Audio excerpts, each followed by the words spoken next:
ধরবো। আজকে আমি এটা কি দেখলাম, আর আমার বন্ধু যা দেখালো আমাকে, এটা কখনো না অবিশ্বাস করার মতো না। বন্ধু তুই দেখো আশিক, আমার ভুল হয়ে গেছে, আর আমাকে তুমি মাফ করে দাও। আমি নেক্সট টাইমের মতো এরকম করবো না। আরে চুপ!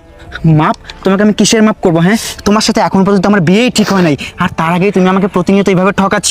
আজকে যদি আমার বন্ধু আমাকে না বলতো না, তাহলে তো আমি তোমাকে বিশ্বাসই করতাম না। যেমন দেখো, একটু আগেও তুমি একটা ছেলের সাথে, মানে আমারই ছোট ভাইয়ের সাথে তুমি দেখা করছো, আর সে আমাকে কি বলছে আমি কিন্তু সব কিছু জানি। সে ভিডিওটা আমার বন্ধু আমাকে এখন দেখিয়েছে।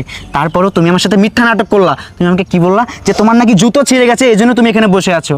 আর তুমি না অনেক চালাক, বুঝছো? আর তোমাকে আমি কি বলবো বলো? তোমার ভালো তো। বাদ দে, এসব কথা বলে ওকে লাভ নাই। যে যেমন তার কর্মফল সে পাবে। তুই ওকে বিয়ে করবি না করবি, এখন তোর সিদ্ধান্ত নেওয়ার সময়। না রে বন্ধু, এত কিছু দেখার পরেও আমি কিভাবে এই মেয়েটাকে বিয়ে করি বল?